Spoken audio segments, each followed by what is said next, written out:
Bab 1351. Operasi aneh. Apa rencanamu untuk Kabupaten Dongsan?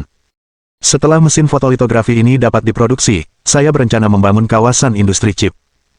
Proyek ini sudah dalam tahap perencanaan. Saya ingin memanfaatkan kesempatan ini untuk membangun pabrik di Kabupaten Dongsan. Benarkah? Tentu saja.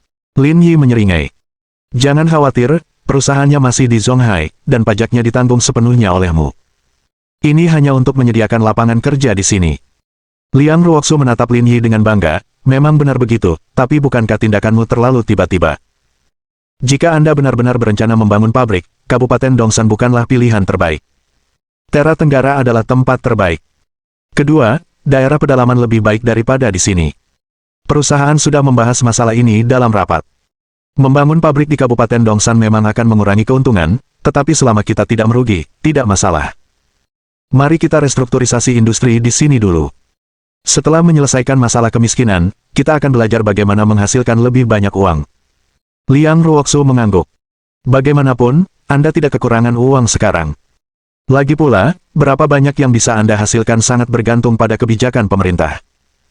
Selain itu, apa yang Anda lakukan setara dengan menunjukkan itikat baik perusahaan. Jika Anda mempertimbangkan semua faktor, membangun pabrik di Kabupaten Dongsan adalah pilihan yang tepat. Pemikiran Liang Ruoxu lebih komprehensif daripada pemikiran Qixian Zhao dan He Yuan. Jika pabrik chip milik Lin Yi beroperasi, ia akan memiliki kemampuan untuk menjadi orang terkaya di Huaxia. Selain itu, ia juga memiliki mesin fotolitografi, chip, sistem telepon seluler, dan seluruh industri semikonduktor. Dengan kata lain, ia memegang urat nadi teknologi Huaxia di tangannya. Ini adalah senjata yang sangat tajam yang memungkinkannya meraih kemenangan di medan perang, tetapi jika ia tidak menggunakannya dengan baik, ia juga akan melukai dirinya sendiri. Keputusan Lin Yi untuk membangun pabrik di daerah ini dan membantu mengentaskan kemiskinan di Kabupaten Dongsan menunjukkan sikap bertanggung jawab terhadap negara. Hal ini juga akan memberikan manfaat yang nyata baginya. Itu salah satu faktornya. Lagi pula, aku sudah membuat pengaturan sebelumnya. Ini akan memungkinkan calon ibu mertuaku untuk bergabung, jadi tidak akan ada terlalu banyak masalah dalam jangka pendek. Maksudmu ibuku apa? Itu cuma kebiasaannya memanggil orang lain dengan nama panggilan. Itu tidak ada hubungannya denganmu. Bisakah kamu benar-benar mengatakan hal-hal seperti itu? Lin Yi membalikkan badan dan menekan Liang Ruoxu di bawahnya. Liang Ruoxu meronta beberapa kali dan menyadari bahwa ia tidak bisa melawan sama sekali. Percuma saja. Aku peringatkan kamu, jangan main-main. Haidku sudah tiba. Mulutmu tidak berdarah, kan? Lagi pula, ini bisa dipakai kok. Enyahlah. Enyahlah, sepertinya tidak ada hal baik yang pernah keluar dari mulutmu. Liang Ruoxu, yang tumbuh di halaman, terbiasa dengan lelucon kotor seperti itu. Ini adalah sifat karakter yang mendasar. Wajah Liang Ruoxu sedikit memerah, dan tubuhnya agak panas. Dia mendorong Lin Yi dengan keras. Cepat mandi. Aku masih harus belanja besok. Keesokan paginya, sekitar pukul 8, Lin Yi membuka matanya dengan linglung. Berbeda dengan Ji Qingyan, postur tidur Liang Ruoxu bisa dibilang sangat elegan. Matahari bersinar di tubuhnya yang menggerahkan, membuatnya tampak seperti peri yang sedang tidur di hutan. Lin Yi tidak terburu-buru, ia berbalik dan memeluk Liang Ruoxu. Seolah merasakan gerakan Lin Yi, Liang Ruoxu bergerak dan menyikut Lin Yi dengan pantatnya. Melihat Lin Yi tidak bergerak, ia tidak mengatakan apa-apa lagi. Dengan posisi ini, mereka berdua tidur hingga lewat pukul 9. Ketika Liang Ruoxu bangun, rambutnya acak-acakan saat dia mengeluh. Menyebalkan sekali. Kalau bukan karenamu, aku bisa tidur lebih lama. Sudah lewat jam 9 dan kamu masih mau tidur. Saya sangat sibuk dengan pekerjaan setiap hari, saya jarang bisa tidur lebih lama, saya benar-benar ingin tidur lebih banyak. Itu bukan urusanku. Ini salahmu karena tidak tidur lebih awal. Kamu masih menyalahkanku. Kamu baru tidur setelah jam 1, iya. Kalau begitu, lain kali mari kita mulai lebih awal dan mengakhirinya lebih awal. Lain kali aku tidak akan tidur di ranjang yang sama denganmu. Setelah mengatakan itu, Liang Ruoxu turun dari tempat tidur dengan sandalnya. Ia menguap, meregangkan badan, dan pergi ke kamar mandi untuk membersihkan diri. Melihat punggung Liang Ruoxu, Lin Yi menyentuhnya dan berkata, "Apakah kamu tidak merasa sedikit kedinginan?" Setelah mencuci piring, mereka berdua pergi sarapan. Kemudian, mereka berkendara ke kota Yintai untuk membeli tas baru. Untuk memenangkan hati seorang wanita, Anda hanya perlu membelikannya tas. Kalau tidak berhasil, beli saja 2. Sebagai pusat perbelanjaan terkemuka di Yuhang, kota Yintai tidak sebesar SKP di Yanjing atau Henglong Plaza di Zhonghai, tetapi tetap saja cukup besar. Semua merek besar di dunia dapat ditemukan di sini. Bukankah ini agak terlalu boros? Itulah yang seharusnya kulakukan, kata Lin Yi, kau bekerja keras sepanjang malam dan mulutmu mati rasa. Tentu saja, aku harus membayar biaya jasa. Suara mendesing. Wajah Liang Ruoxu semerah api saat ia dengan tepat mencubit pinggang Lin Yi. Jangan sampai aku mengingatkanmu. Aku akan mencekikmu sampai mati jika kau menyebutkannya lagi. Baiklah, baiklah, baiklah. Aku tidak akan bicara lagi. Ambilkan aku tas. Lin Yi terkekeh. Ayo pergi. Lin Yi memarkir mobilnya, tapi dia tidak membawa Liang Ruoxu ke Yintai. Sebaliknya, mereka pergi ke toko-toko kecil lainnya di sekitar mall. Liang Ruoxu tidak mengatakan apa-apa, tetapi merasa itu sudah cukup tepat. Identitasnya istimewa, jadi dia tidak mungkin membawa tas sebagus itu. Dia memiliki lebih dari 10 tas mewah dengan berbagai ukuran di rumah, tetapi dia hanya menggunakannya kurang dari 10 kali, jadi lebih baik membeli tas biasa. Bukannya Liang Ruoxu tidak suka tas, hanya saja dia tidak punya pilihan. Setiap kali dia memikirkan hal ini, Liang Ruoxu akan menjadi sangat marah. Tas mewah milik ibunya bernilai lebih dari 100.000 yuan, dan dia bisa menggunakannya setiap hari, tetapi dia tidak bisa. Sungguh menyebalkan. Setelah mengunjungi beberapa toko, Lin Yi menunjuk salah satu tas hitam dan berkata, "Tas kerang, berapa harganya?" 280. Wanita parubaya itu berkata, "Kalau kamu benar-benar mau beli, 260 saja."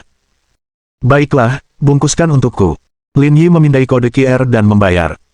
"Baiklah, aku akan membelikanmu yang baru." Hah. Liang Ruoxu kebingungan sepanjang proses. Bukankah dia sedang membelikan tas untuknya? Kenapa dia tidak meminta pendapatnya? Tas berbahan kerang sama sekali bukan gayanya. Penjualannya sangat cepat. Lin Yi segera mengambil tas itu dan berjalan keluar bersama Liang Ruoxu. Liang Ruoxu mengira Lin Yi akan membiarkannya mencoba tas itu, tetapi tiba-tiba dia melepaskan kaitan tas itu dan meninggalkannya. "Ada apa? Kenapa tasnya ketinggalan?" "Jangan banyak bertanya, ayo pergi," kata Lin Yi sambil memegang pinggang Liang Ruoxu.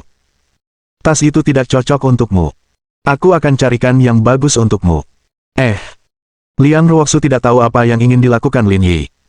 Akan tetapi, karena dia sudah berkata demikian, dia akan mendengarkannya. Bagi Liang Ruoxu, membeli tas bukanlah hal yang penting. Ia sudah cukup senang bisa berjalan-jalan dengan Lin Yi. Bab 1352. Profil rendah. Ketika mereka tiba di kota Yintai, mereka berdua berjalan mengelilingi lantai pertama dan naik ke lantai 4. Ini kawasan mewah. Semua merek ternama bisa ditemukan di sini. Setelah berbelanja sebentar, mereka berdua memasuki toko khusus Prada. "Lihat tas Prada ini, kelihatannya bagus sekali." "Kelihatannya memang bagus," kata Liang Ruoxu, "tapi agak mahal. Ayo kita beli yang lebih murah. Jangan khawatir soal harga. Coba dulu dan lihat apakah hasilnya bagus." Liang Ruoxu merasa Lin Yi memiliki selera yang bagus, tetapi identitasnya sensitif, jadi dia tidak bisa membawa tas semacam ini. Jika dia benar-benar membelinya, dia hanya bisa menatapnya secara pribadi. "Baiklah, coba dulu. Jika Anda tidak membeli barang di toko kami, Anda tidak diperbolehkan mencobanya," kata manajer toko wanita yang berdiri di samping. Namun, sambil berbicara, ia sedang merapikan barang-barangnya dan sama sekali tidak memandang mereka berdua. Kata-katanya dipenuhi dengan nada meremehkan yang tak terucapkan. "Kita tidak bisa mencoba," kata Lin Yi. "Aku baru saja melihat seseorang mencoba pakaian di tokomu. Kenapa kita tidak bisa mencobanya saat kita di sini?" Manajer toko itu tertegun. Ia tidak menyangka pria ini akan terus mendesak, jadi ia berpura-pura bersikap normal dan berkata, "Pelanggan sebelumnya adalah anggota toko kami, jadi dia memenuhi syarat untuk mencoba barang tersebut. Tapi aku melihat lebih dari satu orang melakukan ini. Apa mereka semua anggota tokomu?" "Itu benar." Manajer toko perempuan itu menjawab dengan nada kaku. Ia bahkan tidak menunjukkan sikap melayani yang paling dasar. "Oke, aku mengerti. Terus terang saja, kau hanya meremehkanku." Mendengar kata-kata Lin Yi, manajer toko menjadi marah. "Apa katamu? Jaga sikapmu." Kak Jing, tenanglah. Kalau kamu bertengkar lagi dengan pelanggan, ini sudah yang ketiga kalinya bulan ini. Kalau sampai ketahuan manajer, dia pasti akan memecatmu, kata asisten toko wanita lainnya. Aku tidak mau repot-repot dengan mereka. Manajer toko perempuan itu mendengus dingin. Demi melindungi pekerjaannya, ia terpaksa menahan amarahnya. Ayo pergi. Jangan belanja di sini. Liang Ruoxu menyesuaikan masker dan kacamata hitamnya sebelum berjalan keluar bersama Lin Yi. Sekilas aku tahu dia miskin, tapi dia benar-benar datang ke Prada. Entah apa yang dia pikirkan. Setelah mereka berdua pergi, manajer toko perempuan itu mendengus. Setiap orang punya kesombongan. Bukankah setiap wanita punya impian kemewahan? Jauh lebih baik bermimpi daripada tidak bermimpi. Kamu masih harus mengukur kemampuanmu sendiri. Kalau kamu tidak mampu, ngapain repot-repot mencoba? Belum lagi merusaknya, kalau kotor, mereka juga tidak akan mampu membelinya. Hah, ada apa dengan mereka berdua? Mereka benar-benar pergi ke Hermes, kata asisten toko wanita itu. Melihat mereka berdua berbalik dan pergi ke Hermes di sebelah, semua asisten toko Prada menoleh. Dalam lingkaran barang-barang mewah, Hermes merupakan eksistensi teratas, bahkan lebih tinggi dari Prada. Karena hampir semua barangnya buatan tangan, harganya pun lebih tinggi. Ini adalah sesuatu yang akan membuat mereka semakin sulit untuk mampu membelinya. Ada apa dengan mereka berdua? Beraninya mereka pergi ke Hermes, kata manajer toko. Emosi Pei Sasa bahkan lebih parah lagi.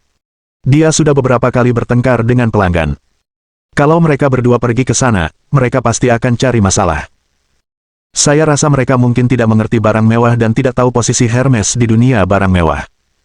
Itulah sebabnya mereka berbelanja di sana. Manajer toko wanita itu menyilangkan tangannya di depan dada dan memperlihatkan ekspresi jijik. Tunggu saja. Pei Sasa akan mengusir mereka nanti. Ya, cukup dekat. Semua karyawan wanita di toko Prada tersenyum saat mereka menyaksikan pemandangan di seberang, tampak seolah-olah mereka sangat menantikan pertunjukan yang bagus. Kalau tidak salah ingat, Suster Sasa baru sekali berkelahi dengan pelanggan bulan ini. Masih ada kemungkinan mereka bisa keluar hidup-hidup. Dia hanya bertengkar sekali bulan ini karena dia mengambil cuti setengah bulan sebelumnya dan datang bekerja 2 hari lalu, kata manajer toko perempuan itu. Baiklah, kalau begitu kita akan mendapat kejutan nanti. Mengingat sifat Suster Sasa yang pemarah, dia pasti tidak akan membiarkan mereka lolos begitu saja, dan dia bicaranya kasar. Aku punya firasat kuat bahwa pertempuran besar akan segera terjadi. Saat mereka sedang bersukacita, mereka melihat Lin Yi dan Liang Ruoxu keluar dari toko Hermes. Pei Sasa, manajer Hermes, mengantar mereka berdua keluar sambil tersenyum. Sebelum pergi, ia bahkan membungkuk kepada mereka berdua. Busurnya sangat sopan. Melihat ini, semua asisten toko Prada tercengang. Apa yang sedang terjadi? Pei Sasa dari Hermes terkenal dengan sifat pemarahnya. Tak ada 1 bulan pun ia tidak bertengkar dengan pelanggan. Mengapa ia begitu sopan setelah bertemu 2 orang malang hari ini? Pak Tua, kemarilah. Manajer toko itu melambaikan tangannya dan berkata, apa itu? Apa kamu salah minum obat hari ini? Kenapa kamu begitu sopan pada 2 orang malang itu? Hah? Apa yang kau bicarakan? Pei Sasa bingung. Pria dan wanita yang baru saja keluar dari tokomu. Jangan bilang kamu sopan karena pria itu tampan. Omong kosong. Aku sangat materialistis. Aku tidak pernah terobsesi dengan penampilan, kata Pei Sasa. Dan bagaimana kita bisa tahu kalau mereka berdua miskin? Dia baru saja datang ke toko saya. Wanita itu bilang tas-tas di toko kami terlalu mahal. Jelas dia tidak mampu membelinya. Dia hanya berusaha mencari jalan keluar untuk dirinya sendiri. Dia baru saja mengunjungi toko saya, dan wanita itu mengatakan tas kami terlalu mahal, yang merupakan tanda jelas bahwa dia tidak mampu membelinya, hanya mencoba menyelamatkan muka, kata Pei Sasa. Kamu tidak lihat jam tangan yang dipakai pria itu? Itu Richard Mille. Aku mungkin tidak tahu model persisnya, tapi ada beberapa berlian di atasnya. Harganya setidaknya 1 juta. Apa menurutmu orang seperti itu miskin? Ah, jam tangan Richard Mille. Tentu saja, mataku sangat tajam. Aku tidak mungkin salah. Lagi pula, dia membelikan tas seharga lebih dari 300.000 yuan untuk pacarnya. Dia bukan lagi pewaris generasi kedua yang kaya raya. Dia sudah selevel Taipan. Pramuniaga di Prada terkejut dengan angka 300.000. Tapi ketika mereka berdua datang, mereka bilang tas yang harganya lebih dari 100.000 yuan itu mahal. Jangan memandang mereka seperti orang biasa. Beberapa orang kaya memang sangat hemat. Lagi pula, tahukah kau betapa rendah hatinya mereka? Apa yang telah terjadi? Di level kami, kalau beli barang mewah, kami pasti ingin sekali posting ratusan kali di media sosial untuk pamer. Tapi pasangan itu malah menghapus logo Hermes, menggantinya dengan label merek bengkel kecil, dan bahkan tidak mau pakai kemasannya. Kalau mereka bawa-bawa, nggak akan ada yang ngangka itu tas Hermes. Bayangkan betapa rendah hatinya mereka. Petik 2. Manajer toko itu tercengang. Rasanya seperti tersambar petir. Ia merasa kehilangan 100 juta. Lagi pula, dia tidak hanya membeli satu tas. Termasuk semua barang lainnya, dia menghabiskan lebih dari 1 juta yuan. Dia telah menghabiskan lebih dari 1 juta. Manajer toko perempuan itu membelalakan matanya dan membuka mulutnya. Ia merasa bukan hanya tersambar petir, tetapi juga terpukul keras. Bab 1353. Kekanak-kanakan. Setelah membeli tas itu, Lin Yi membawa Liang Ruoxu berkeliling mal sebelum pergi ke tempat yang telah disepakatinya untuk makan bersama Lu Yanmin. Restoran itu tidak terlalu besar, tetapi dekorasinya mewah, dan yang terpenting, ada beberapa pendukung resmi. Tidak akan ada masalah jika mereka makan di sini. Paman Lu, aku benar-benar minta maaf karena mengajakmu keluar saat kamu sedang sibuk.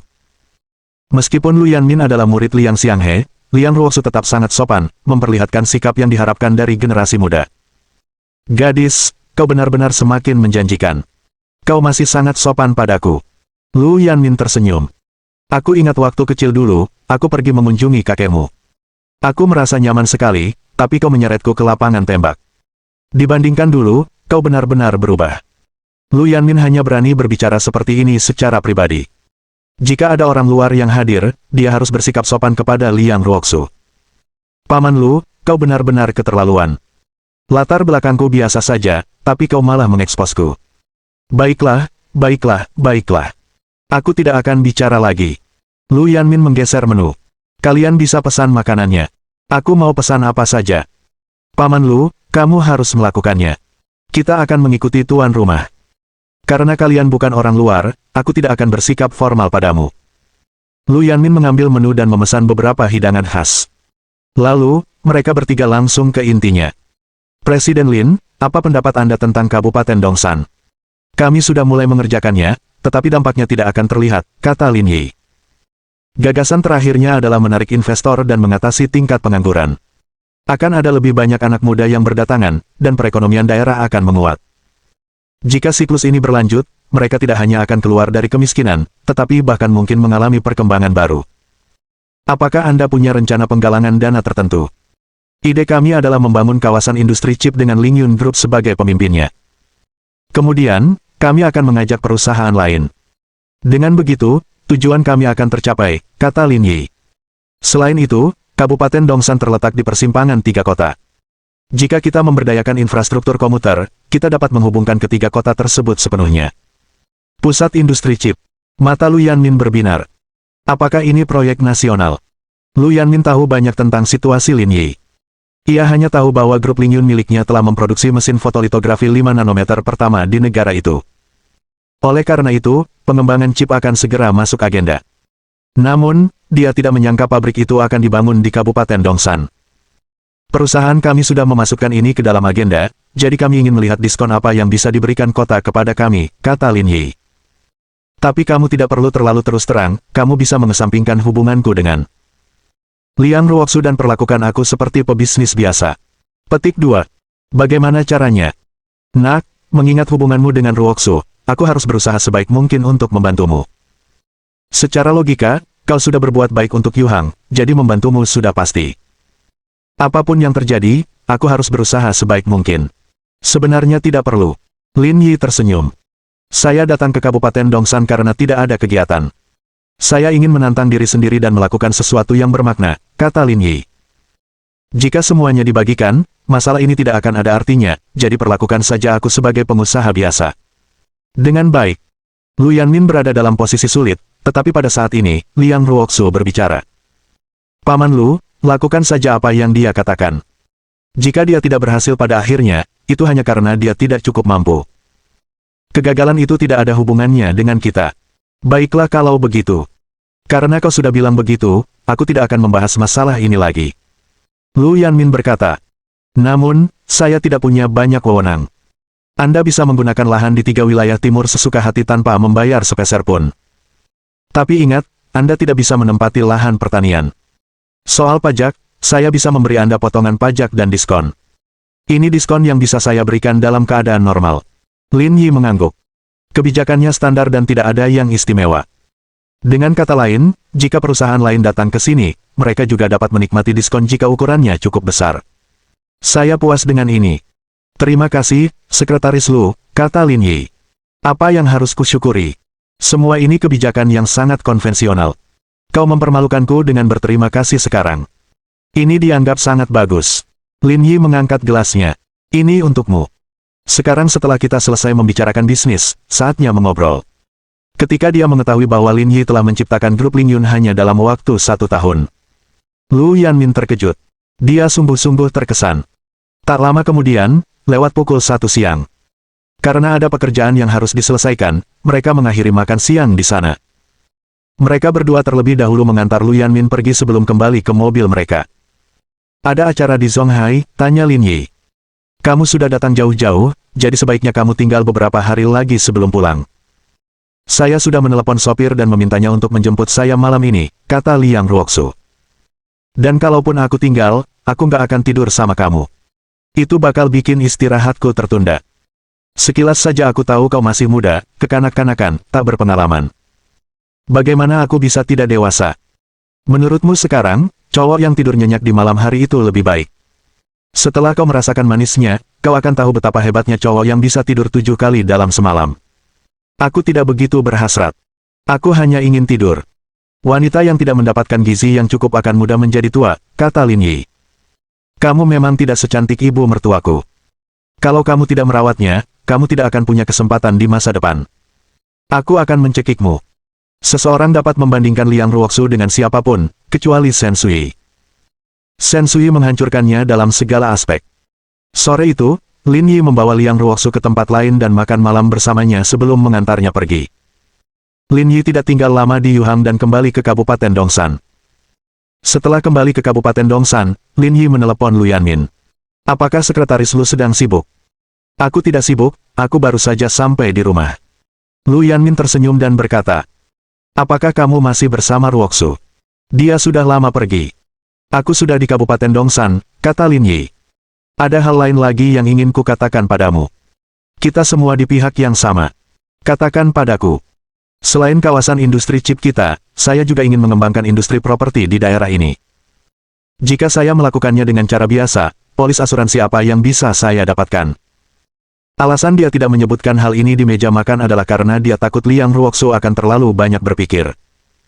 Jika dia menyebut industri real estate, dia pasti tahu bahwa dia sedang membantu Ji Qingyan. Karena itu, dia memilih untuk hanya menyebutkannya sekarang agar dia tidak cemburu. Hah, apakah Ling Yun Group ingin mengembangkan industri properti? Saya sedang memikirkannya. Kebijakannya masih sama seperti sebelumnya. Saya akan memberi Anda pengembalian pajak, tetapi tanah komersial berbeda dengan tanah industri. Anda harus mengeluarkan uang untuk mendapatkan tanah. Saya bisa memberi Anda harga terendah, tetapi tidak gratis. Lin Yi ragu sejenak. Berapa harga terendah untuk tanah itu? Bab 1354. Seseorang dari grup Chaoyang. Saya pikir itu 350.000 yuan per mu. Lu Yanmin ragu-ragu selama beberapa detik sebelum berkata. Tapi saya tidak ingat nomor pastinya. Jangan tutup dulu. Saya akan menelepon dan bertanya. Terima kasih atas kerja kerasmu. Presiden Lin, Anda terlalu sopan. Anda membantu kami. Saya harus memastikan untuk membantu Anda. Kemudian, Lu Yanmin mengeluarkan telepon lain dan menghubungi pimpinan departemen terkait. Lin Yi mendengar isi pembicaraan itu dengan jelas. Dia tak kuasa menahan senyum, tapi juga mendesah. Mereka yang bisa duduk di posisi ini memang pintar. Lu Yanmin sangat menyadari hubungannya dengan keluarga Liang dan menggunakan pendekatan ini untuk mengekspresikan sikapnya. Hal ini dapat dianggap sebagai contoh nyata tentang rasa hormat dan kesetiaannya. Beberapa menit kemudian, Lu Yanmin menutup telepon. Presiden Lin, saya sudah bertanya kepada pimpinan departemen terkait. Mengingat situasi di Kabupaten Dongsan, batas terendah yang bisa kami berikan adalah 290.000 yuan per mu. Tidak bisa lebih rendah lagi. Baiklah, harga ini cukup bagus. Jika Anda benar-benar memiliki pemikiran seperti itu, saya juga dapat memberi Anda perlindungan lokal dan berusaha sebaik mungkin untuk menyingkirkan pesaing industri lainnya, kata Lu Yanmin. Tidak. Tidak perlu. Kita ikuti saja prosedur normalnya. Jangan sok-sopan denganku. Ini bukan masalah besar bagiku, kata Lu Yanmin. Agak berlebihan, tapi bukan masalah besar. Bahkan untuk bisnis lain, kami bisa menawarkan kebijakan perlindungan ini setelah mencapai tingkat dan skala tertentu. Yah, Lin Yi tersenyum getir. Terima kasih. Tapi sekali lagi, Anda harus berhati-hati saat berinvestasi di real estate di Kabupaten Dongsan. Anda tidak bisa mengambil risiko besar. Petik 2. Aku tahu apa maksudmu. Saya senang kamu mengerti. Ngomong-ngomong, jangan beritahu Liang Ruoksu tentang ini. Kita rahasiakan saja. Baiklah, aku mengerti. Keesokan paginya, Lin Yi pergi ke kantornya. Komputernya dan Li Jinjin sudah siap, dan printer baru sudah terpasang. Semua perangkat keras sudah siap. Namun, Li Qingkai tidak ada di kantor. Hanya Li Sijin yang ada di sana. Ia sedang menatap komputer dan mengerutkan kening, seolah sedang merencanakan sesuatu. Di mana saudara Li? Tanya Lin Yi. Dia pergi ke sebuah rapat, kata Li Sijin penuh perhatian. Lagi sibuk apa? Aku sedang memikirkan bagaimana mengalokasikan 1 juta yuan yang diberikan Ling Yun Group untuk kita. Li Sijin menatap Lin Yi. Dananya masih agak terbatas. Saudara Lin, menurutmu sebaiknya kita targetkan satu tempat saja atau mendistribusikannya secara merata? Jika kita membaginya secara merata, saya rasa kita tidak dapat menyelesaikan masalah apapun. Saya juga berada dalam dilema, kata Li Sijin. Jika kita hanya mengalokasikan dana amal sebesar 200.000 ke satu tempat, mungkin itu bisa menyelesaikan beberapa masalah, tetapi tidak akan cukup untuk mendistribusikannya secara merata. Kalau begitu, mari kita pilih satu lokasi. Jika yang lain keberatan, biar saudara Li yang menyelesaikannya. Li Sijin tertawa terbahak-bahak. Kakak Lin, kamu jahat sekali. Kring kring kring. Ponsel Lin Yi berdering saat itu, ternyata panggilan dari Li Qingkai. Kalian sudah di kantor. Kita sudah sampai. Ikutlah ke ruang rapat bersama Little Li. Bukankah akhir-akhir ini kamu sedang mencari pekerjaan? Kabari aku nanti. Tentu saja. Lin Yi tidak tahu apa isi pertemuan itu, tetapi dia menduga ada orang luar yang datang. Cepat dan bersiap. Cepat. Oke.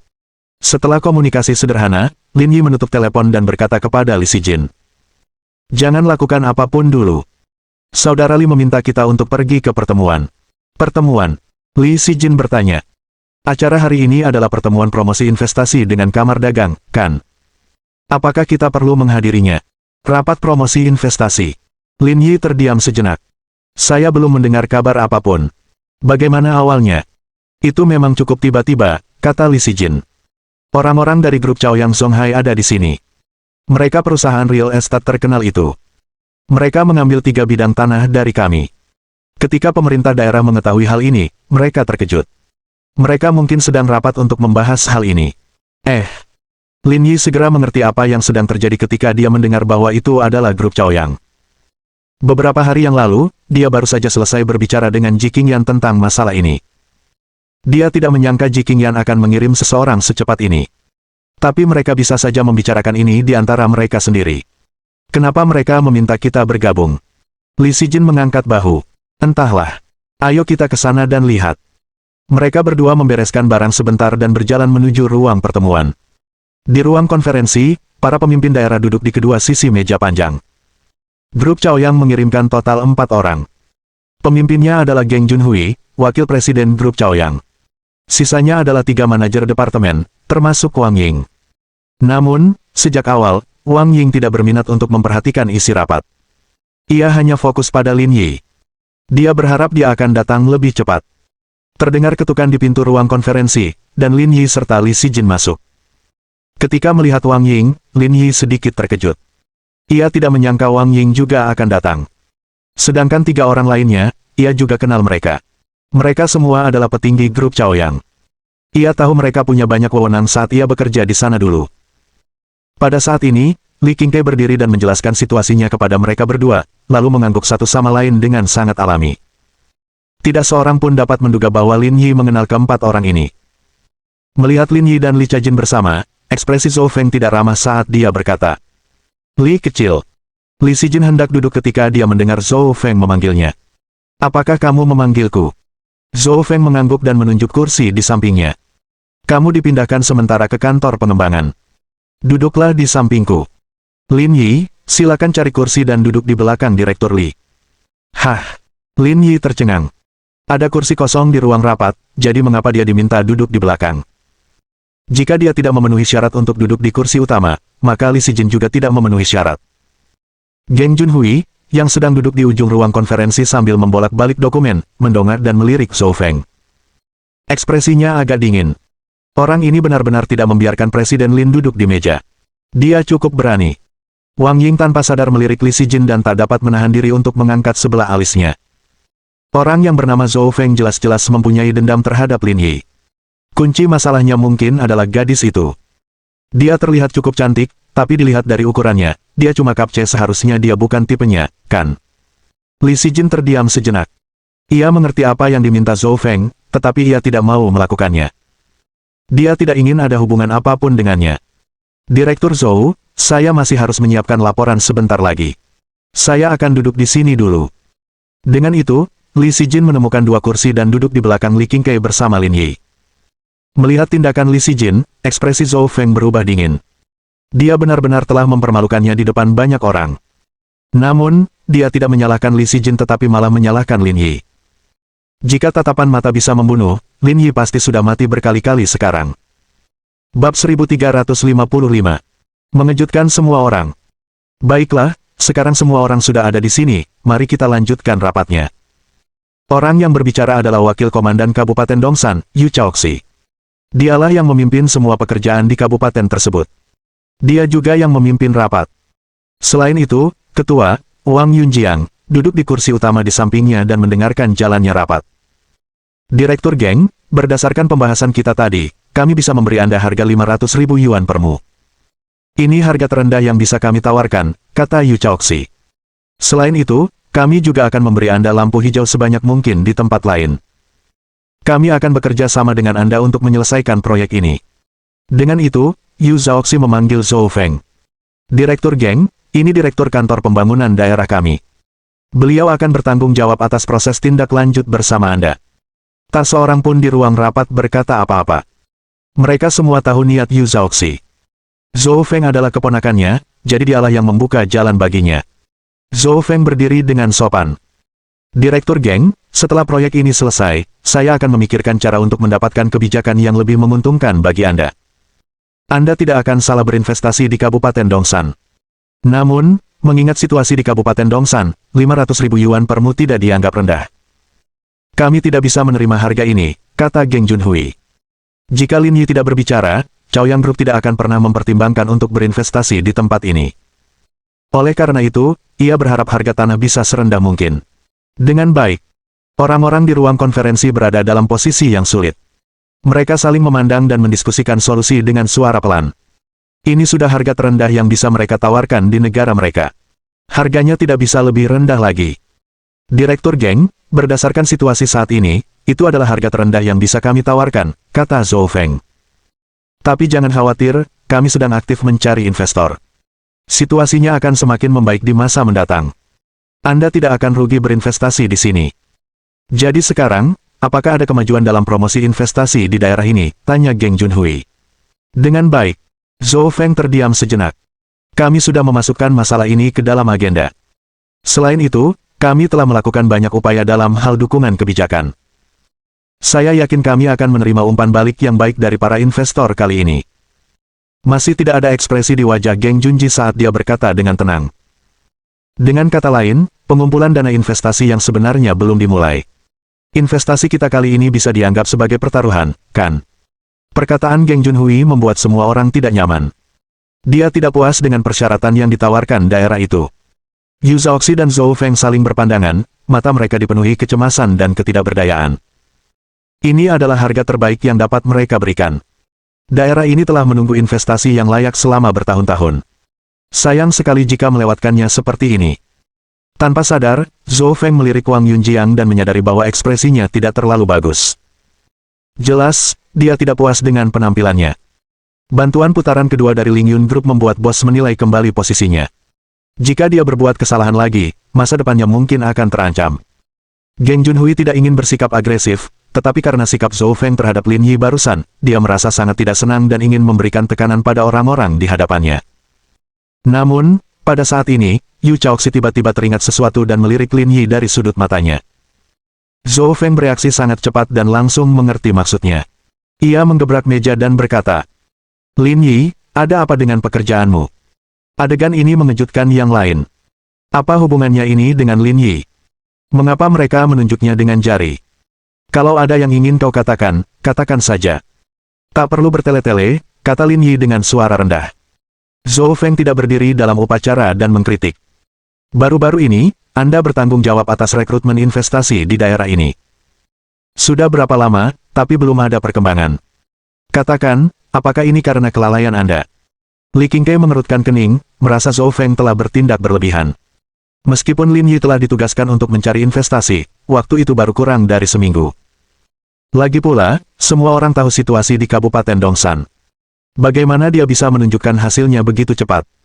Namun, pada saat ini, dia tidak dapat mengatakan apapun. Jika ada masalah, dia harus mencari orang yang bisa disalahkan. Lin Yi adalah orang pertama yang menanggung bebannya. Jika tidak, jika atasannya menyalahkannya, hal itu akan berdampak pada kariernya juga. Ekspresi Zhou Feng dingin, seolah-olah dia ingin menghukum Lin Yi. Dia ingin melimpahkan semua tanggung jawab kepada Lin Yi sehingga kegagalan itu tidak ada hubungannya dengan dirinya. Siapa bilang aku tidak melakukan apa-apa? Kalau kamu tidak tahu, jangan bicara omong kosong, oke? Ada orang luar di sini. Apa kamu tidak malu? Begitu kata-kata ini terucap, semua orang di ruang rapat menatap Lin Yi. Mereka tidak menyangka dia akan menantang Zhou Feng secara langsung. Wang Yunjiang menatap Lin Yi, matanya dipenuhi antisipasi. Ekspresi Zhou Feng agak canggung. Apa yang sudah kau lakukan? Laporkan hasilmu kepada Direktur Geng. Lingyun Group di Zhonghai berencana membangun pusat industri chip di persimpangan tiga kota ini untuk mendukung proyek chip terbaru mereka. Rencana awal adalah investasi sebesar 20 miliar. Apakah proyek ini cukup? Mendesis. 20 miliar. Mendengar angka ini, ruang rapat menjadi hening. Rasanya seperti sebuah fantasi. Apa katamu? Kamu sudah investasi 20 miliar dolar. Investasi pertama 20 miliar, dan akan ada investasi selanjutnya. Total nilainya harus melebihi 50 miliar, kata Lin Yi. Selain itu, perusahaan lain juga akan mengikuti dengan berinvestasi di pabrik mereka sendiri. Nilai totalnya diperkirakan akan melebihi 100 miliar. Perkiraan konservatif saya adalah proyek ini dapat mempekerjakan 30 hingga 50 ribu orang. Apakah Direktur Zhou puas dengan ini? Dengan baik. Semua orang tercengang dan merasakan kepala mereka berdengung. Itu adalah investasi senilai total 100 miliar yuan. Mereka tidak pernah menyangka hal seindah itu akan terjadi di Kabupaten Dongsan. Ya, memang tidak buruk.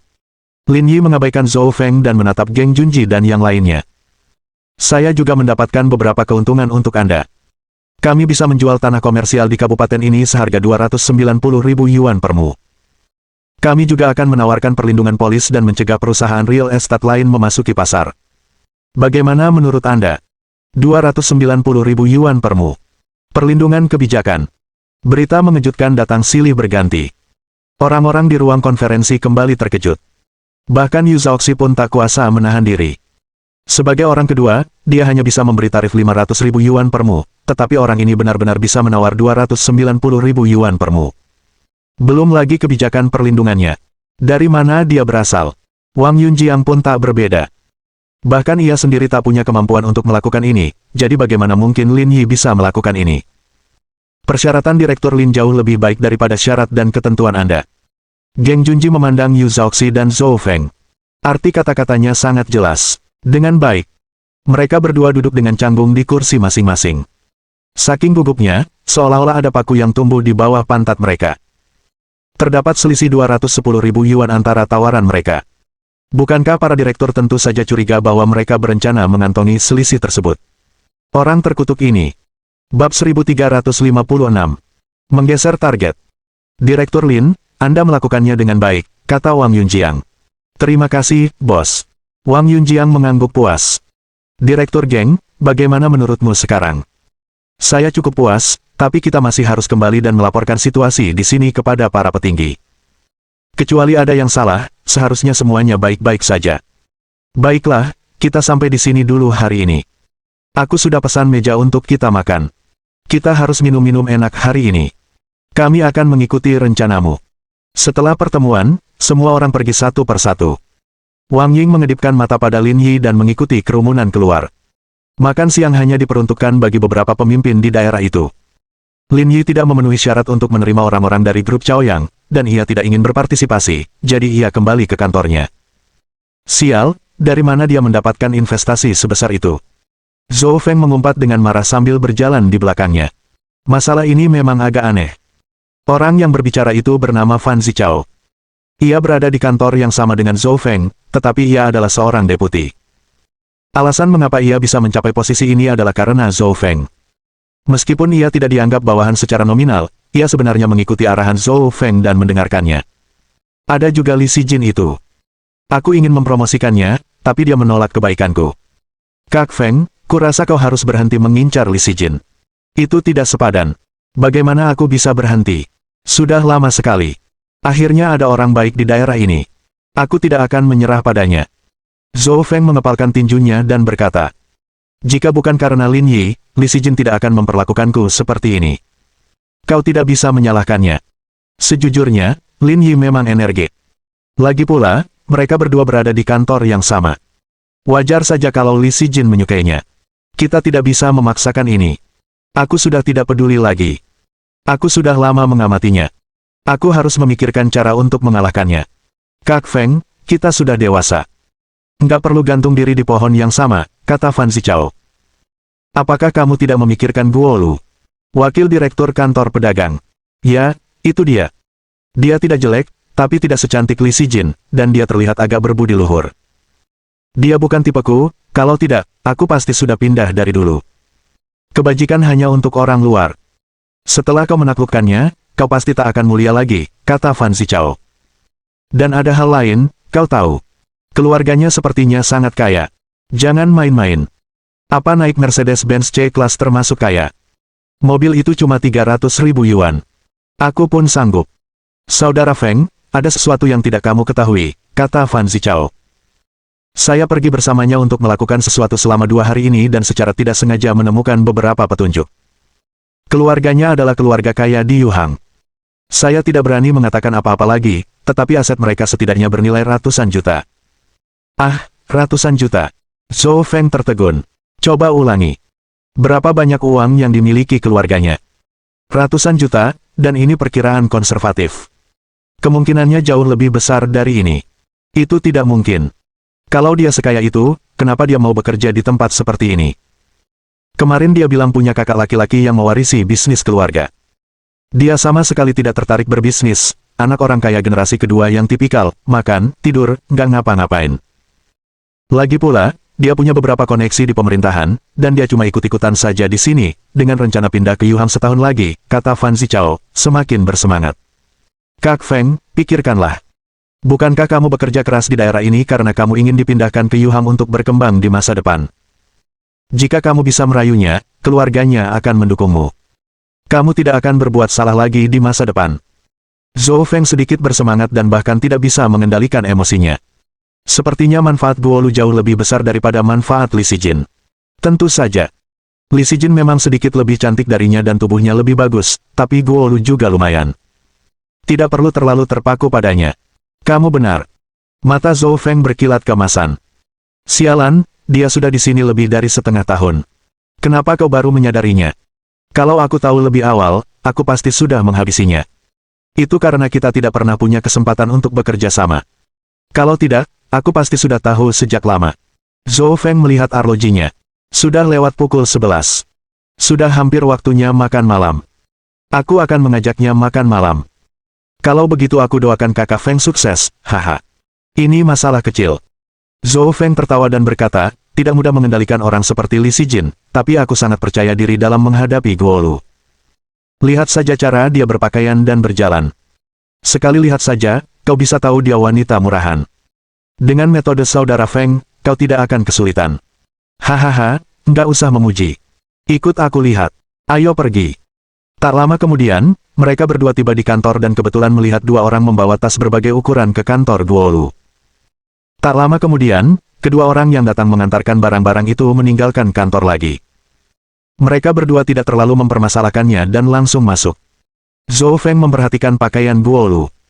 Ia mengenakan celana jin biru dan sepatu hak tinggi hitam. Di baliknya, ia mengenakan blus hitam berpotongan rendah dan jaket tule yang membuat imajinasi melayang. Di meja Guo Lu terdapat lebih dari 10 kotak makan siang berbagai ukuran, serta segala jenis hidangan. Selain itu, ada beberapa kotak buah di dalam tas lain. Isinya sangat mewah. Zhou Feng terkejut. Sekali lihat, dia tahu kalau wanita itu putri sulung keluarga kaya. Dia benar-benar makan siang dengan porsi yang begitu besar. Kenapa dia tidak menyadari kalau keluarganya dulu begitu kaya? Yo, Direktur Guo, makan siangmu terlihat sangat mewah, sapa Zhou Feng sambil tersenyum. Untungnya. Guo Lu merapikan makanan di atas meja, tetapi tidak berminat untuk memperhatikan Zhou Feng. Zhou Feng tidak keberatan dan mencari alasan untuk memulai percakapan.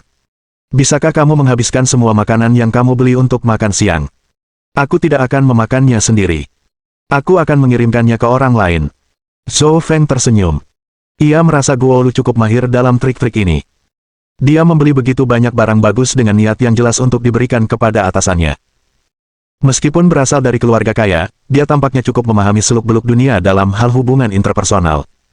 Kamu beli banyak sekali barang sekaligus. Kamu nggak bisa bawa-bawa sendiri, kan? Kebetulan, aku lagi nggak ada kerjaan. Aku bisa bantu kamu. Dia sudah selesai, jadi dia hanya bisa menunda undangan makan siang. Namun, itu tak masalah. Lagi pula dia punya banyak waktu. Dia bisa saja mengajaknya keluar malam ini. Ini bukan masalah yang mendesak. Dia harus melakukannya selangkah demi selangkah. Bukankah ini akan menunda makan siang Direktur Zhou? Tidak, aku belum lapar. Guo Lu menyisir rambutnya dan berkata dengan sopan. Kalau begitu aku harus merepotkan Direktur Zhou. Bab 1357. Operasi tampar wajah. Total ada 3 kantong barang. Untuk menunjukkan antusiasmenya, Zhou Feng mengambil 2 dan Fan Zichao mengambil 1. Guo Lu merasa malu. Namun, Guo Lu yang dulu tidak seperti ini. Beberapa hari yang lalu, dia diberi pelajaran oleh Lin Yi. Sekembalinya ke rumah, dia dimarahi. Setelah bertanya-tanya, ia mengetahui identitas asli Lin Yi.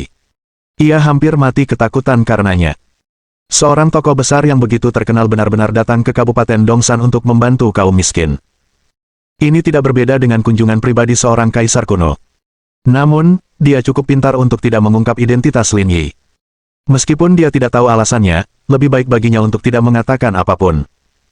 Justru karena kejadian hari itu, Guo Lu menjadi jauh lebih dewasa. Oleh karena itu, dia telah memikirkan cara untuk mendekati Lin Yi selama beberapa hari terakhir. Kalau dia bisa mengambil hati orang sebesar itu, keluarganya akan mendapat keuntungan besar. Kantor mereka berada di lantai yang sama, dan mereka tiba setelah menaiki beberapa anak tangga. Saat ini, Guo Lu melihat Lin Yi, Li Qingkai, dan Li Chajin berjalan keluar kantor. Direktur Li, Anda mau pergi kemana? Sudah siang. Ayo makan, kata Li Qingkai sopan. Sudah makan. Mau ikut? Li Qingkai tidak sengaja bertanya pada Zhou Feng karena Zhou Feng sedang berselisih dengan Lin Yi saat rapat. Mustahil bagi mereka untuk duduk dan makan bersama. Tidak perlu pergi. Aku sudah menyiapkan makanan untukmu. Hah? Kamu sudah menyiapkan makanan? Li Qingkai agak bingung. Ia dan Li Sijin hanyalah rekan kerja biasa. Li Sijin tidak akan mengantarkan makanan untuknya tanpa alasan. Kemungkinan ini bahkan lebih kecil untuk Lin Yi. Lagi pula, mereka berdua pernah berkonflik sebelumnya. Saya pesan beberapa hidangan dari restoran di seberang kantor. Ada mie dan pangsit. Jangan makan di luar, kata Guo Lu sambil tersenyum. Zhou Feng dan Fan Zichao tercengang. Direktur Guo, apakah ini barang yang Anda beli untuk mereka? Benar. Direktur Lin pergi keluar setiap hari untuk menarik investor. Dia pasti kelelahan, jadi saya membelikannya beberapa barang agar dia bisa menghemat makanan, kata Guo Lu. Ini akan menghemat banyak waktu. Dia bahkan bisa beristirahat sebentar setelah makan. Li Qingkai dan Li Sijin saling berpandangan. Apakah dia benar-benar datang ke sini untuk mengantarkan makanan ke Lin Yi? Apa sebenarnya yang terjadi antara mereka berdua? Dia benar-benar membuat dia tergila-gila padanya seperti ini. Yang paling menarik adalah saat pertemuan tadi, Lin Yi dan Zhou Feng hampir bertengkar. Sekarang, Guo Lu meminta Zhou Feng untuk membawakan makanan untuk Lin Yi. Hasil seperti ini. Ekspresi wajah Zhou Feng langsung berubah, tetapi dia menahan keinginan untuk marah. Direktur Guo, bukankah Anda pernah bertengkar dengan Lin Yi sebelumnya? Kenapa Anda? Sebelumnya aku memang tidak peka. Sekarang aku mengerti. Ternyata aku salah. Lin Yi menggaruk kepalanya. Tingkah Guo Lu agak menggoda. Itu seperti meminta suaminya untuk mendorongnya berselingkuh dengan musuhnya. Karena kalian di sini untuk mengantarkan makanan ke Lin Yi, kami tidak akan mengganggu kalian lagi. Kalian bisa makan. Li Qingkai dengan bijaksana menarik Li Sijin pergi. Guo Lu tampak senang, tetapi juga sedikit malu. Dia berbalik dan berkata kepada Zhou Feng. Kalian tidak lapar, kan? Taruh saja makanannya di meja Direktur Lin. Zhou Feng sangat marah. Jika dia bisa, dia akan melemparkan benda-benda ini ke wajah Lin Yi. Aku punya hal lain yang harus dilakukan. Aku tidak punya waktu. Sambil mendengus dingin, Zhou Feng meletakkan barang-barang itu ke tanah dan pergi dengan marah bersama Fan Zichao. Hanya Lin Yi dan Guolu yang tersisa di koridor. Guolu berkata, "Tuan Lin, saya sungguh-sungguh minta maaf atas kejadian hari itu, saya sudah menyadari kesalahan saya harap Anda tidak akan menyesalinya." Guolu membungkuk dalam-dalam kepada Lin Yi. Karena Lin Yi mengenakan kemeja berpotongan rendah, kulit putihnya terlihat jelas. "Jika aku benar-benar ingin bersikap kalkulatif, kamu tidak akan ada di sini saat ini," kata Lin Yi. "Jika kamu tidak percaya padaku, kamu bisa mencobaku." Tubuh Guolu gemetar. Dia tahu Lin Yi punya kekuatan seperti itu. "Terima kasih, Tuan Lin. Saya minta maaf atas tindakan saya sebelumnya." "Tidak perlu minta maaf. Aku bukan orang yang picik, tapi kalau lain kali, kamu sendiri yang harus menanggungnya." Ya. Pasti tidak akan ada lagi." Guolu sangat gembira. "Tuan Lin, saya sudah membeli makan siang. Ayo makan bersama." "Baiklah, ini akan menyelamatkanku dari kesulitan untuk keluar." Untuk mengungkapkan permintaan maafnya, Guolu membeli banyak barang. Terlebih lagi, dia sangat proaktif saat makan, dan dia hampir saja menyuapi Lin Yi. Dengan cara makan ini berlangsung, asalkan Lin Yi memberi petunjuk, sesuatu mungkin akan terjadi di antara mereka di kantor. Setengah jam kemudian, Lin Yi menghabiskan makanannya. Melihat Lin Yi tampak tidak tertarik, Guolu hanya bisa mengemasi barang-barangnya dan pergi dengan enggan. Kring kring kring. Setelah makan dan minum sampai kenyang, ponsel Lin Yi berdering. Ternyata Wang Ying. "Apakah kamu sudah makan siang?" "Aku baru saja selesai makan, aku mau tidur siang," kata Lin Yi. "Bagaimana denganmu, sudah selesai makan?" "Aku kenyang," kata Wang Ying dengan ramah. "Aku pesan kamar di hotel untuk latihan pencernaan." Pergi ke hotel untuk membantu pencernaan adalah ide yang bagus. Tapi latihan satu orang tidak seefektif dua orang. Menurutmu, apa yang harus kita lakukan? Apa lagi yang bisa kulakukan? Tunggu aku. Hotel Forseas, kamar 409. Lin Yi tersenyum dan menutup telepon. Bukankah ini hotel tempat dia menginap? Setelah meninggalkan kantor, Lin Yi kembali ke hotel. Sesampainya di kamar 409, ia menyadari pintunya sedikit terbuka. Terdengar pula suara air mengalir di kamar mandi. Sosok Wang Ying yang anggun dapat terlihat dari luar. "Ini siang bolong, tapi kamu tidak menutup pintu saat mandi. Berani sekali kamu." Lin Yi membuka pintu kamar mandi. Wang Ying sedang mandi telanjang di dalamnya. Ia menatap Lin Yi, tapi tak peduli sama sekali. "Jika aku tidak punya nyali, aku tidak akan berani datang kepadamu untuk berolahraga." Wang Ying menyekat tetesan air di tubuhnya dan berkata, "Lama sekali. Kau sudah menjatuhkan Presiden Ji atau belum? Aku hampir mati kelaparan. Karena kamu lapar, jangan tunda lagi. Cepat dan mulai bekerja." Dengan itu, Lin Yi berjalan ke kamar mandi, mengangkat Wang Ying, dan melemparkannya ke tempat tidur. Wajah Wang Ying dipenuhi rona merah yang memabukkan, tetapi dia masih bersikeras. "Bukankah kau memintaku mengkhianati Presiden Ji? Aku tidak bisa melakukan hal seperti itu. Kalau begitu, lihat saja. Jangan lakukan apapun." "Bajingan, kalau aku tidak melakukan apapun, bukankah aku akan mati karena menantikannya? Tapi kamu tidak ingin mengecewakannya. Aku tidak peduli. Aku tidak peduli. Maaf. Jangan hentikan aku." Dengan itu, Wang Ying menerkam Lin Yi seperti harimau betina. 1.000.000 kata dihilangkan di sini. Bab 1358. Kamu harus berlatih lebih banyak. Pukul 4 sore, Wang Ying terbaring lemah di tempat tidur seperti genangan lumpur. "Jika aku tahu ini akan begitu menyenangkan, aku pasti tidak akan sanggup menahannya begitu lama." Wang Ying membalikkan badan dan terus berbaring tengkurap. Lin Yi tertawa. "Kamu yakin tidak mau bangun dan bertemu Geng Junhui dan yang lainnya?" "Setelah makan siang, saya mengajukan cuti kepada direktur geng dan bilang saya ada urusan dan harus kembali ke Zonghai dulu. Kalau tidak, mereka pasti sudah memberi saya pekerjaan setelah saya menghilang sepanjang sore. Bagaimana mungkin saya bisa melakukan apapun? Betapa perhatiannya. Merayai pria presiden butuh banyak keahlian. Bukankah aku harus hati-hati?" kata Wang Ying. "Presiden benar-benar keterlaluan. Sayang sekali kalau tidak makan sepotong daging sebesar ini. Kalau aku bahkan tidak akan memikirkan pekerjaan lagi." Lin Yi menamparkan pantat Wang Ying. "Jangan malu-malu begitu. Cepat bangun. Ayo makan sesuatu." Bertepuk tangan demi cinta bukan hanya menguji kemampuan, tapi juga menguras banyak stamina. Kau membuatku lapar. Kamu lapar secepat ini? Tanya Wang Ying. Apakah kamu tidak berolahraga akhir-akhir ini? Lin Yi bangkit dan menepuk pantatnya lagi. Kenapa kamu tidak bilang saja kalau kamu tidak punya dasar? Wang Ying terkekeh dengan senyum di wajahnya. Mungkin kau sudah menahannya terlalu lama. Kalau tanahnya kering, bukankah seharusnya kau menyiramnya lebih banyak? Kau bahkan tidak mengerti prinsip ini. Tanahmu pasti benar-benar tandus. Tanahnya kering. Kita memang harus menyiramnya lebih banyak, tapi kenapa aku merasa kamu punya lebih banyak air daripada aku? Aku hampir tenggelam. Haha. Wang Ying tertawa terbahak-bahak. Ombak di depannya bergetar saat dia berkata. Tapi kamu benar-benar perlu menjaga dirimu sendiri. Saat ini, mungkin tidak begitu kentara, tapi ketika para wanita di sekitarmu sudah berusia 30-an, berhati-hatilah agar tidak pulang dengan tangan kosong. Cek, cek, cek. Lin Yi mengusap dagunya. Pertanyaan ini patut dipertimbangkan. Wang Ying bangkit dari tempat tidur dan membantu Lin Yi menemukan pakaiannya. Kamu nggak lapar? Ayo makan. Kamu menulariku. Aku juga agak lapar. Setelah beberapa saat, mereka berdua mengenakan pakaian mereka dan menemukan sebuah restoran kecil untuk makan makanan sederhana. Wang Ying juga tidak berniat pergi. Setelah makan malam, ia kembali ke hotel dan menjalani sesi kedua.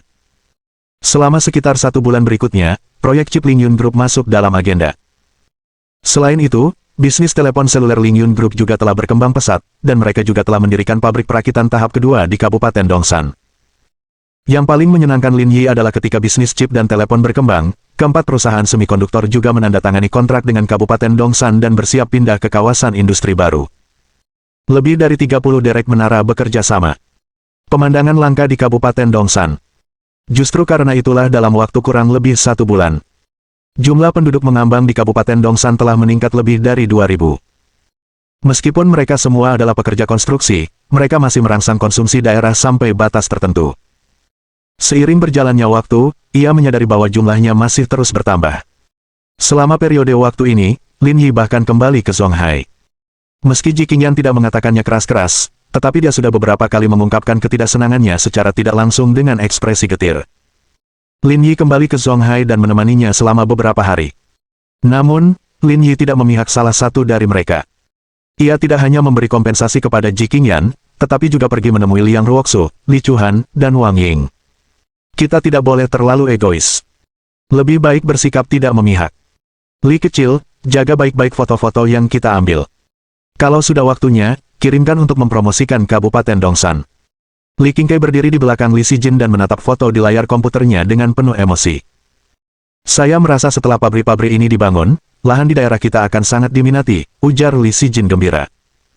Kemungkinan besar memang begitu, kata Li Qingkai. Ini baru permulaan. Ketika pabrik-pabrik ini selesai dibangun dan para pekerjanya mulai bekerja, populasi penduduk di daerah ini akan meningkat. Masa depan juga akan cerah. Saya menantikan hari itu. Hah.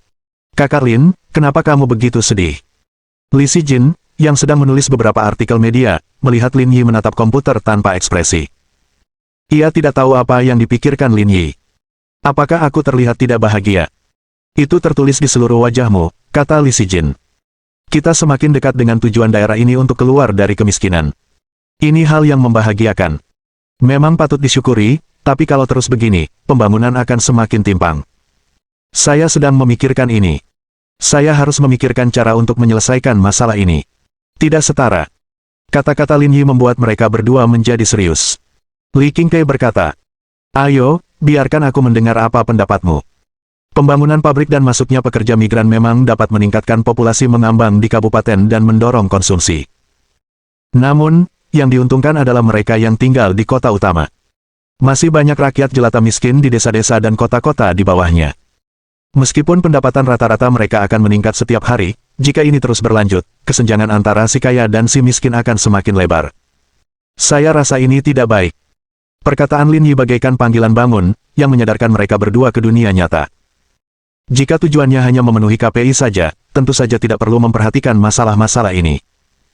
Namun, mereka bertiga sangat bertanggung jawab. Mereka berharap setiap rakyat jelata di Kabupaten Dongsan dapat keluar dari kemiskinan, jadi ini adalah pertanyaan yang patut direnungkan. Saya sudah menangani ini. Masalah irigasi dan pengendalian banjir sudah teratasi. Seharusnya ini tidak terjadi lagi seperti tahun-tahun sebelumnya, kata Li Qingkai. Tapi masalahnya, meskipun pendapatan mereka meningkat, jumlahnya akan terbatas. Mereka akan tetap hidup di lapisan bawah masyarakat. Mau bagaimana lagi? Orang-orang yang tersisa di desa tidak punya keterampilan apapun. Bertani adalah satu-satunya cara mereka bertahan hidup. Kita hanya bisa berusaha sebaik mungkin. Sejauh mana mereka bisa melangkah, itu terserah takdir. Itu benar, tapi kita masih harus memikirkan sesuatu jika kita bisa. Li Qingkai dan Li Sijin memandang Lin Yi. Kamu punya banyak ide. Ceritakan pendapatmu. Saya pikir kita masih harus menulis tentang tanah, kata Lin Yi. Saya pikir kita harus mengolah lahan, kata Lin Yi.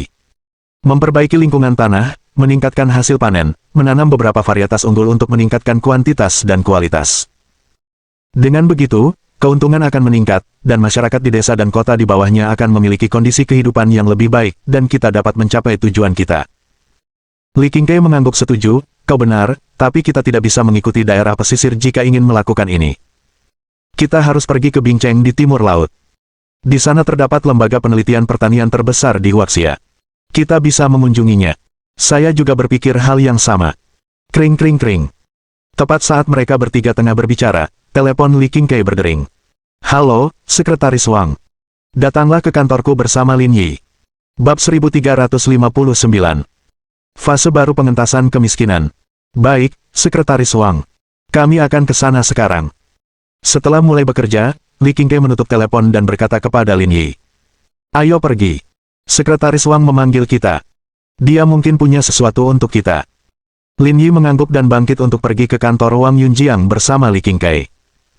Ketika tiba di kantor Wang Yunjiang, Lin Yi menyadari bahwa dia dan Li Qingkai bukanlah satu-satunya orang yang dipanggil ke kantor. Yu Zhaoxi dan Zhou Feng juga ada di sana. Lin kecil sudah di sini. Cari tempat duduk. Melihat Lin Yi, Wang Yunjiang tersenyum dan berkata, dia sangat menyukai Lin Yi. Namun, ketika Yu Zhaoxi dan Zhou Feng melihat Lin Yi, wajah mereka dingin. Mereka baru saja tiba tetapi tidak menyangka Wang Yunjiang akan memanggilnya. Semuanya sudah di sini. Biar aku mulai. Wang Yunjiang menyesuaikan postur duduknya dan berkata, sekarang, karena pengumpulan dana investasi telah selesai, dan semua ini adalah hasil kerja keras Lin Yi dan Li Tua, saya mewakili pemerintah daerah untuk berterima kasih kepada kalian berdua. Sebenarnya, aku tidak melakukan apa-apa. Aku hanya membantu. Lin Yi yang mengerjakan semuanya. Li Qingkai terlalu malu untuk mengambil pujian Lin Yi, jadi dia menjelaskan sambil tersenyum. Saya tahu apa yang terjadi di departemen. Kalian semua berkontribusi. Mendengar ini, raut wajah Yu Zhaoxi dan Zhou Feng semakin masam, tetapi mereka tidak bisa berkata apa-apa. Mereka hanya bisa memaksakan senyum dan memberi selamat kepada Lin Yi. Tentu saja, aku tidak memanggilmu ke sini hari ini untuk membicarakan hal ini. Mereka berempat menegakkan postur mereka dan bersiap untuk memulai pekerjaan. Saya memanggil Anda ke sini hari ini terutama karena saya memiliki sesuatu yang berkaitan dengan pengentasan kemiskinan, kata Wang Yunjiang. Saya yakin bahwa perekonomian daerah kita akan segera meningkat secara signifikan. Namun, kesehatan dan pendidikan juga harus diprioritaskan. Oleh karena itu, fokus rencana masa depan daerah kita akan tertuju pada kedua aspek ini. Jantung Zhou Feng berdebar kencang, dan alisnya dipenuhi rasa gembira. Mereka telah membicarakan hal ini saat mereka sedang makan bersama paman mereka. Dengan dibangunnya kawasan industri, masalah ekonomi yang dihadapi daerah tersebut akan teratasi. Oleh karena itu, masalah yang harus dipecahkannya di masa depan adalah masalah perawatan kesehatan dan pendidikan. Kebetulan, sebelum orang tuanya pensiun, salah satu dari mereka pernah menjadi dokter di rumah sakit, dan yang lainnya adalah guru di sekolah. Mereka memiliki koneksi yang sangat kuat dengan industri-industri ini dan pasti bisa sangat membantu. Sebelumnya, dia telah gagal total di hadapan Lin Yi dalam hal investasi, jadi dia harus mendapatkan kembali harga dirinya dalam dua hal ini. Tanpa pencapaian politik apapun, pasti akan sangat sulit baginya untuk pindah ke Yuhang. Karena itu, ia harus memanfaatkan kesempatan ini. Sekretaris Wang, serahkan dua hal ini padaku, Zhou Feng menawarkan diri. Ayah saya dulunya adalah kepala dokter pembantu di rumah sakit ketiga kota Yuhang. Ibu saya dulunya adalah seorang konselor di Universitas Normal Yuhang. Jika saya kembali dan menghubungi mereka, saya seharusnya bisa menyelesaikan masalah ini. Kamu memiliki hubungan keluarga yang cukup baik. Hal ini mengejutkan Wang Yunjiang. Jika memang demikian, akan lebih mudah baginya untuk mulai mengerjakannya. Zhou Feng tersenyum dan mengangguk. Saat mereka masih bekerja dulu, mereka punya pengaruh yang besar. Meskipun sekarang sudah pensiun, mereka masih bisa sangat berguna. Tidak buruk. Wang Yunjiang mengangguk sambil berpikir dan berkata, kita harus melakukan ini selangkah demi selangkah. Lebih baik menghadapi tantangan ini dengan mantap.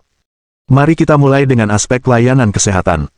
Dengan itu, Wang Yunjiang menatap Lin Yi dan berkata, Lin kecil, aku tahu kemampuanmu.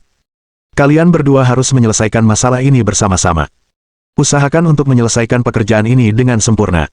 Zhou Feng berhenti sejenak dan tersenyum. Sekretaris Wang, tidak perlu begitu. Dengan koneksi yang saya miliki, saya bisa mengurusnya sendiri. Saya tidak butuh bantuan Direktur Lin.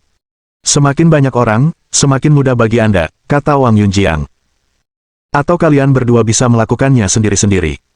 Apapun pilihannya, kalian sama-sama berjasa bagi daerah ini. Saya akan senang jika salah satu dari kalian berhasil. Petik 2. Pada awalnya, Wang Yunjiang ingin memberikan misi ini kepada Lin Yi saja. Fakta bahwa ia mampu menarik perusahaan seperti Lingyun Group ke Kabupaten Dongsan untuk membangun pabrik berarti ia adalah seseorang yang istimewa. Oleh karena itu, ia ingin memuji Lin Yi lebih lanjut. Mungkin keajaiban lain akan terjadi. Namun, dia tidak menyangka keluarga Zhou Feng memiliki koneksi sekuat itu. Itu bagaikan lapisan gula pada kue. Terima kasih atas kepercayaan Anda, Sekretaris Wang. Sebenarnya, saya sudah merencanakan ini sejak lama. Saya pasti akan melakukannya dengan baik, kata Zhou Feng. Sikapmu terhadap pekerjaan sungguh bagus. Wang Yunjiang tertarik. Katakan padaku, apa sebenarnya pendapatmu? Sekitar 10 hari lagi, Hari Kesadaran Hepatitis B Nasional akan tiba. Saya berencana mengundang beberapa dokter untuk menghadiri acara penyuluhan medis. Selama acara ini, saya ingin para ahli memberikan pelatihan komprehensif kepada tenaga medis lokal kita, untuk meningkatkan keterampilan dan pengetahuan mereka. Ide yang bagus. Membawa layanan kesehatan langsung ke pedesaan bukanlah tujuannya. Pelatihan adalah faktor terpenting. Wang Yunjiang mengangguk puas dan menatap Lin Yi. Lin Yi, bagaimana menurutmu? Aku benar-benar belum memikirkan ini. Aku tidak tahu persis apa yang harus kulakukan. Aku harus memikirkannya baik-baik. Tidak perlu terburu-buru. Kembalilah dan rencanakan ini dengan matang. Usahakan untuk melakukannya dengan baik, kata Wang Yunjiang. Singkatnya, ini langkah selanjutnya dari rencana kabupaten kita. Bagaimana kalian melakukannya terserah kalian. Kalau kalian butuh bantuan kabupaten, beritahu saja. Selama tidak melanggar aturan, saya akan memberi kalian lampu hijau. Kalian harus berjuang untuk keluar dari kemiskinan, ya. Saya berjanji akan menyelesaikan misi ini, kata Zhou Feng bersemangat. Dengan sumber daya di tangannya, masalah ini mudah baginya. Semua penghargaan pasti akan diberikan kepadanya. Tak seorang pun dapat menandinginya. Baiklah, kita tunda rapatnya. Kalau ada masalah lain, kita pelajari nanti. Karena mereka sedang rapat di kantor, mereka tidak banyak bicara. Mereka berempat keluar satu demi satu. Di koridor, Zhou Feng melirik Lin Yi dengan acuh tak acuh. Direktur Lin, ini tugas yang sulit. Sebaiknya Anda bergegas dan memastikan Anda tidak tertinggal. Kamu seharusnya lebih peduli pada urusanmu sendiri, kata Lin Yi. Setelah sekian lama berakting, kamu masih belum mengerti. Apa otakmu selambat itu? Li Qingkai menyeka keringat dingin di dahinya. Lin Yi memang ahli dalam segala hal, tetapi satu-satunya kekurangannya adalah bicaranya terlalu gegabah. Pamannya masih di sini. Kau hanya beruntung dan berhasil mendapatkan beberapa perusahaan. Apa kau benar-benar berpikir kau bisa melakukan apapun? Tanya Zhou Feng dengan ekspresi dingin. Lin Yi mengangguk. Itu juga yang kupikirkan. Aku merasa punya bakat yang serba bisa. Apalagi yang ingin kau katakan? Zhou Feng, Yu Zhaoxi. Bagaimana kita seharusnya menanggapi hal ini? Bab 1360. Kalian punya banyak trik. Setelah memarahi Zhou Feng, Lin Yi dan Li Qingkai kembali ke kantor mereka. Kemudian, mereka menyampaikan isi pertemuan itu kepada Li Sijin. Apakah kita punya koneksi di industri medis? Tanya Li Sijin. Kalau kamu mau cari, silakan. Tapi masalahnya, Zhou Feng juga melakukan ini, kata Li Qingkai. Ayahnya dulu bekerja di rumah sakit ketiga Yuhang. Rumah sakit itu salah satu dari 5 rumah sakit terbaik di seluruh kota Yuhang. Kami tidak bisa menemukan orang sekuat itu untuk membantu kami. Siapapun yang memiliki mata jeli dapat mengetahui bahwa Zhou Feng sedang bersaing dengan Lin Yi. Oleh karena itu, Li Qingkai juga ingin membantu Lin Yi. Yang terpenting bukan hasil tugasnya, melainkan memastikan Lin Yi melakukannya lebih baik daripada Zhou Feng. Dia harus membantu Lin Yi memperoleh beberapa prestasi politik. Saudara Li, Tolong pikirkan solusinya, kata Lin Yi, ini bukan masalah besar. Lin Yi mulai berpikir dalam hati. Pabrik chip sudah mulai beroperasi, dan pengadaan investasi telah berakhir. Bahkan jika lebih banyak bisnis memasuki kabupaten di masa mendatang, mereka dapat menghubungi kabupaten secara langsung, dan ia tidak perlu terlibat secara pribadi. Sepertinya Lin Yi tidak punya banyak hal untuk dilakukan saat ini. Dengan demikian, ia dapat memanfaatkan waktu ini untuk kembali ke Zonghai dan menangani masalah kesehatan di Kabupaten Dongsan. Bagaimanapun, ini juga merupakan salah satu tujuan pengentasan kemiskinan, dan itu adalah sesuatu yang harus dilakukan. Keesokan paginya, Lin Yi berkendara kembali ke Zonghai dan tiba di grup Chaoyang milik Ji Qingyan. Presiden Ji, apakah Anda ingin makan siang bersama? Aku tidak makan. Di tengah kalimatnya, Ji Qingyan berhenti bicara. Ketika menyadari bahwa orang yang berdiri di pintu adalah Lin Yi, matanya berbinar. Bukankah kamu bilang kamu tidak akan kembali untuk sementara waktu saat panggilan video kemarin? Kenapa kamu tiba-tiba kembali? Saya hanya melakukan investigasi. Saya memastikan tidak ada yang terjadi di belakang saya. Ji Qingyan memutar matanya ke arah Lin Yi. Jangan ngomong sembarangan. Aku menghabiskan hari-hariku di perusahaan atau di rumah. Apa yang perlu diselidiki? Ayo, ayo, ayo. Kakak senior, aku sudah menemukan beberapa pria tampan untukmu. Aku jamin perut dan kaki jenjang mereka akan sesuai dengan seleramu. Cepat kemasi barang-barangmu. Ayo makan dan ngobrol. He Yuan masuk sambil membawa tablet dan berkata tergesa-gesa. Suasana hening saat itu. Mereka bertiga saling berpandangan, dan suasananya agak canggung. Bos, kenapa kamu kembali? Apakah aku menghalangimu? Bolehkah aku tidak di sini? Kamu seharusnya berada di bawah mobil, bukan di sini. Apakah kamu tidak percaya kalau aku akan melemparmu keluar jendela? Tenang saja, ini bukan masalah besar, dan kakak perempuanku tidak berselingkuh. Saya merasa jika saya kembali beberapa hari kemudian, sesuatu pasti akan terjadi. Ji Qingyan mencubit Lin Yi dan berkata dengan marah, jangan bicara omong kosong. Apa kau percaya aku akan menghajarmu? Apa yang kalian berdua lakukan? Perusahaan ini berencana untuk memulai proyek real estate komersial. Saya meminta Yuan untuk membantu saya memilih beberapa juru bicara untuk proyek ini. Dia sedang membantu saya memilih kandidatnya sekarang. He Yuan menyerahkan tablet itu sambil tersenyum. Kakak senior, lihat. Mereka semua adalah pemuda-pemuda keren di industri hiburan. Asal kau bilang, aku bisa menyuruh mereka bekerja besok. Menurutku mereka tidak setampan Lin Yi, kata Ji Qingyan. Maksudmu zombie ini lebih tampan? Apa sih yang membuatnya tampan? Lin Yi menendang pantat He Yuan. Kau zombie sialan itu. Sial, lebih lembut lagi. Bahkan kau tua pun tidak memukul pantatku. Kalian berdua terlalu sedikit trik. Kalian bukan apa-apa, kata Lin Yi. Hah. He Yuan mengusap pantatnya dan menatap mereka berdua dengan jahat. Kalian berdua punya banyak trik, ya. Kakak senior, kau harus mengajariku. Wajah Ji Qingyan memerah saat dia melotot ke arah Lin Yan. Omong kosong apa yang kau katakan? Kau tidak bisa menyalahkanku untuk ini. Ini semua hanya imajinasi He Yuan. Baiklah, baiklah. Kita tidak usah bahas juru bicaranya dulu. Ayo kita cari tempat makan. Aku lapar. Ayo pergi. Setelah meninggalkan Chaoyang Group, mereka bertiga menemukan restoran Sichuan dan makan dengan lahap. Karena He Yuan masih memiliki sesuatu untuk dilakukan, dia segera kembali ke grup Lingyun. Lin Yi menemani Ji Qingyan ke kantornya untuk menghabiskan waktu. Ji Qingyan menceritakan pemikirannya baru-baru ini kepada Lin Yi, saat bersiap beralih ke real estate komersial. Jika ia membuka pusat perbelanjaan besar dan komprehensif seperti Wanda atau Henglong Plaza, ia dapat meningkatkan nilai mereknya dengan lebih baik. Di saat yang sama, ia dapat memperoleh lebih banyak dukungan di pasar modal. Lin Yi setuju dengan pemikiran Ji Qingyan dan yakin bahwa dia bisa melakukan pekerjaan dengan baik. Di mata Lin Yi, kemampuan Ji Qingyan hanya kalah dari Shen Sui. Tidak banyak orang yang bisa menandinginya. Pada hari Lin Yi pergi, Zhou Feng juga meninggalkan Kabupaten Dongsan dan kembali ke kota Yuhang. Sebelum ayahnya pensiun, beliau adalah wakil kepala dokter di Departemen Pediatri Rumah Sakit Ketiga Yuhang. Ibunya adalah konselor di Universitas Normal Yuhang, jadi latar belakang keluarganya tidak buruk. Di kota kelas 1 seperti Yuhang, beliau bisa dibilang keluarga yang cukup berada.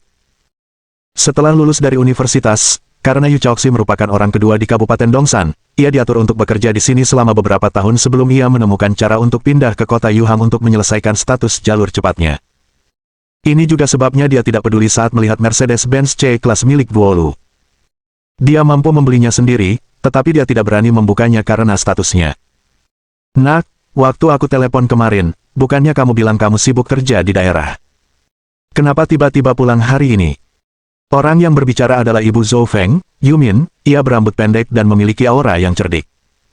Di sampingnya berdiri seorang pria berusia 60-an. Rambutnya setengah putih, dan ia bertubuh kekar. Namanya Zhou Ming, dan ia adalah ayah Zhou Feng. Ada sesuatu yang terjadi di daerah ini. Aku kembali untuk membicarakannya dengan ayah. Apa yang terjadi? Ceritakan padaku. Kenapa terburu-buru? Makanannya sudah siap. Kalian bisa ngobrol sambil makan nanti. Baiklah, aku belum pulang lebih dari sebulan. Aku akan minum-minum dengan ayahku hari ini. Sekitar setengah jam kemudian, Yumin meletakkan 3 hidangan dan 1 sup di atas meja. Zhou Feng mengangkat 2 botol bir, dan ayah serta anak itu masing-masing minum 1. Katakan padaku sekarang, apa yang terjadi? Tanya Zhou Ming. Kabupaten kami telah memasukkan rencana penanggulangan kemiskinan ke dalam agenda. Langkah selanjutnya adalah memperbaiki situasi layanan kesehatan di Kabupaten Dongsan, jadi saya kembali untuk menemui Anda. Bukankah seharusnya kepala daerahmu yang bertanggung jawab atas hal-hal seperti itu? Kenapa kamu yang bertanggung jawab? Ini untuk meraih beberapa prestasi politik, kan? Aku mau, dan itu akan memudahkan transfer kembali ke Yuhang nanti. Zhou Ming menyesap birnya. Bagaimana kau ingin mengaturnya? Saya berpikir untuk menyelenggarakan acara penyuluhan medis, lalu memberikan arahan kepada para dokter lokal di daerah ini untuk meningkatkan keterampilan mereka, semakin besar, semakin baik. Mohon dukungan dari omom ante-ante sekalian, buat subscribe atau sharekan novel Mimin ke Facebook kalian, agar channel Mimin bisa terus berkembang. Dengan begitu, Mimin bisa lebih semangat untuk up novel seru lain ke depannya. Buat teman-teman yang sudah subscribe dan sharekan novel Mimin, Mimin ucapkan terima kasih sebanyak-banyaknya.